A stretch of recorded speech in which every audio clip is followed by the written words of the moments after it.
તો પ્લેન ક્રેશમાં મોટી સંખ્યામાં લોકોએ જીવ ગુમાવ્યા છે। આ જ ફ્લાઇટમાં સુરતની એક મહિલાએ મુસાફરી કરી હતી। લંડનથી અમદાવાદ આવ્યા હતા હિનાબેન કાલરિયા।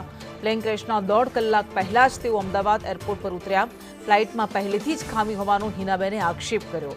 તેમણે કહ્યું કે ફ્લાઇટ ઉપડી ત્યારથી પ્લેનનું એસી બંધ હતું। અમદાવાદ લેન્ડ થયું ત્યારે પણ ખડખડ ખડખડ અવાજ આવતો હતો। જૂની એસટી બસની જેમ પ્લેનમાં અવાજ આવતો હતો।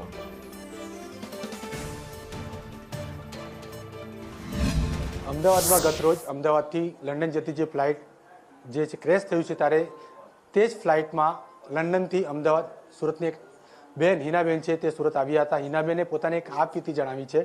હિનાબેન કઈ રીતની આખી સમગ્ર સમસ્યા હતી ફ્લાઇટની? તમે લંડનથી અમદાવાદ આવી રહ્યા ત્યારે ફ્લાઇટમાં લંડનથી અમદાવાદ આવવામાં મારે 8:30નું ફ્લાઇટ હતું, પણ એ ફ્લાઇટ લેટ થઈને 2 કલાક લેટ હતું અને 10:30 પછી ત્યાંથી ઉપડ્યું હતું એ ફ્લાઇટ।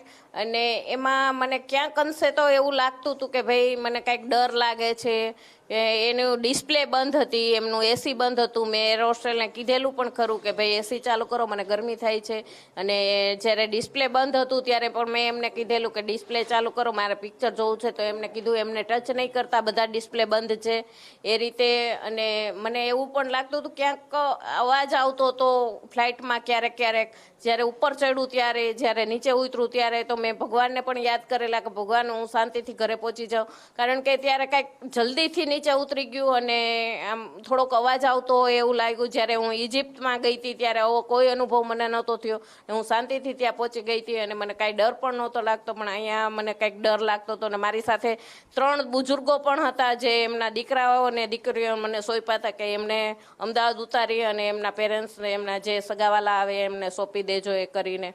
એટલે ક્યાંકનો ક્યાંક મને ડર લાગતો હતો કે ભાઈ કાંઈક તો બનવાનું છે એવું। મને જ્યારે હું ત્યાંથી આવતી હતી ત્યારે પ્રવીણભાઈ ઘોઘારી એમએલ આપણા છે એમનો પણ ફોન આવેલો કે બેન તમે પહોંચી ગયા છો તો કઈ રીતે પહોંચ્યા છો, એમાં કાંઈ ટેકનિકલ ખામી હોય એવું લાગતું હતું। એમાં રૂપાણી સાહેબ હતા, તમે જોયું હતું? મેં એમને કીધું ના મેં જોયા નથી એમને, પણ કદાચ તો એમાં હશે એવું આ રિપોર્ટ મને મળે છે। જેમના એકના એક દીકરા હોય એમને કેટલું દુઃખ થતું હશે, જ્યારે મારા છોકરા મારી રાહ જોતા હોય તો એમના એના પેરેન્ટ્સ પણ એમની રાહ જોતા હશે કે મારા છોકરા કાલ સવારે ડૉક્ટર બની જશે।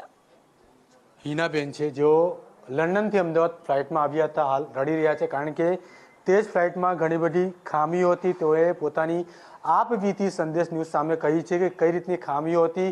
એક એસટી બસની જે ખડખડતી બસ હોય જૂની, તે પ્રમાણે તેની આખી સ્થિતિ હતી। તેમણે પોતાની આપવીતી જણાવી છે અને રડી પણ રહ્યા છે કારણ કે સદનસીબે તેમનો જીવ પણ બચી ગયો છે। એટલે કે કહી શકાય છે કે જે ખામી હતી તે પહેલાંથી જ હતી અને તેનું સારકામ એટલે જે ટેકનિકલ ફોલ્ટ શોધવાનો હતો તે ના શોધાયો હોય અને તેના કારણે આ મોટી ઘટના બની હોય તેવું હાલ સ્પષ્ટપણે જણાઈ આવે છે। કેમેરામેન ભૂષણ ચૌધરી સાથે જયેન્દ્ર પાંડે, સંદેશ ન્યૂઝ।